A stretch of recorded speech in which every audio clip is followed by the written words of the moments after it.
सभी सीटेट अभ्यर्थियों को मेरा नमस्कार। दोस्तों, आशा करता हूँ आप सभी कुशल होंगे। हाँ, कुशल होना भी आवश्यक है क्योंकि कल और परसों आप सभी का सीटेट पेपर है और इसीलिए मैं अभी अपने चैनल पर आया हूँ ताकि आप सभी को अग्रिम बधाई दे सकूं और अग्रिम शुभकामनाएं भी दे सकूं।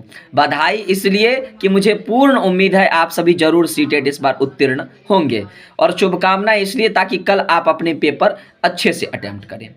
दोस्तों देखिए, मैं कुछ ट्रिक बताने के लिए आया हूं, जिस ट्रिक से कल आप पेपर यदि अटेम्प्ट करते हैं तो समय भी बच जाएगा और 90 नंबर कहीं नहीं जा रहे।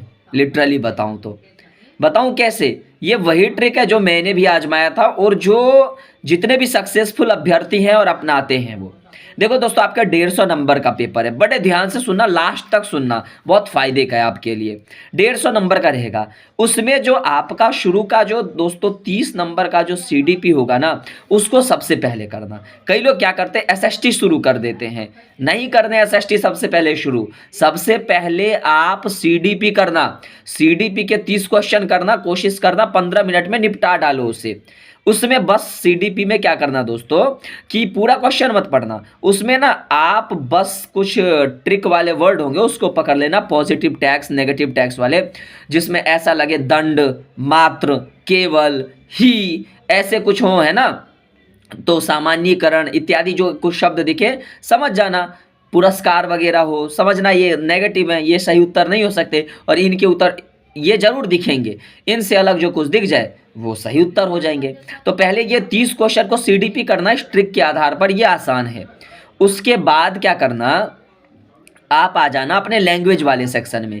लैंग्वेज में भी जो 30-30 नंबर का जो दोनों लैंग्वेज होगा, संस्कृत और हिंदी, अब उसमें पूरा संस्कृत नहीं कर डालना है 30 का 30। ध्यान रखना मेरी बात, पहले 15 क्वेश्चन जो गद्यांश पद्यांश होंगे वो सरल होते, उनका उत्तर ढूंढना पहले वो करिएगा।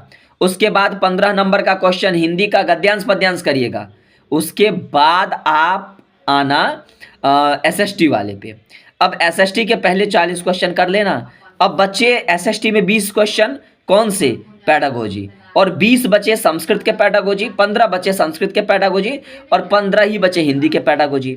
अब आप पेडागोजी करना शुरू करना, क्योंकि दोस्तों जब आप क्या करते हैं, एक बार अगर पेडागोजी में घुस जाते हैं तो आपका ब्रेन उसी हिसाब से काम करने लगता है। तो आप फिर सारे पेडागोजी वाले क्वेश्चन को करोगे तो केवल आपके माइंड में पेडागोजिकल अप्रोच ही चलते रहेंगे, पेडागोजी के सारे नियम याद आएंगे।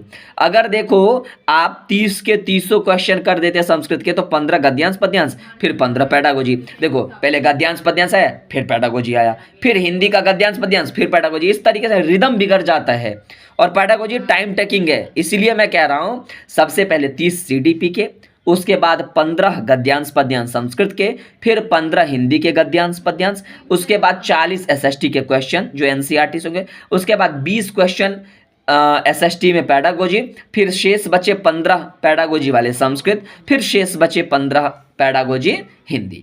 ये अप्रोच रखोगे ना तो टाइम भी आपका बचेगा, 10 मिनट 20 मिनट बच जाएगा और अच्छे से अटेम्प्ट भी कर लोगे। अच्छा, दूसरी बात दोस्तों, हमेशा याद रखना, कई बच्चे गलती कर जाते हैं। गलती यहाँ करते हैं कि वो सीधा क्वेश्चन पढ़े और ओएमआर सीट को गोला भरने लग जाते हैं। वैसे नहीं करना आपको, आप पहले टिक लगा लेना अपने क्वेश्चन पेपर पे ही, 15 क्वेश्चन का सेट लेकर के चलना। जैसे 30 है ना सीडीपी के, तो पहले 30 के 30 भर लेना इसमें, है ना। और 30 के 30 जब पहले क्वेश्चन पेपर पे टिक कर लेना, पहले का बी, दूसरे का सी, तीसरे का ए, ऐसे करके अगर आप भर लेते हो तो उसके बाद फिर वो जो टिक लगाए उसको देख देख करके फटाफट गोले भरना, फिर क्वेश्चन पढ़ने की जरूरत नहीं पड़ेगी, इससे टाइम बचता है। वरना क्या होता है, एक बार आप क्वेश्चन पेपर पढ़ेंगे, फिर आप ओएमआर भरेंगे, फिर क्वेश्चन पेपर, फिर ओएमआर, टाइम चला जाता है इससे बहुत, है ना, और रिदम भी बिगड़ जाता है। तो 30 के 30 क्वेश्चन पे कंसंट्रेट करके टिक मारते जाना, उसके बाद अंत में भर देना। ये कुछ ट्रिक है। और लैंग्वेज चूज में गलती मत करना, 91 से लेकर के 120 तक लैंग्वेज फर्स्ट होगी, याद रखना। और लैंग्वेज फर्स्ट की आपके पास अलग से एक बुकलेट दी जाएगी संस्कृत की, उसको करना।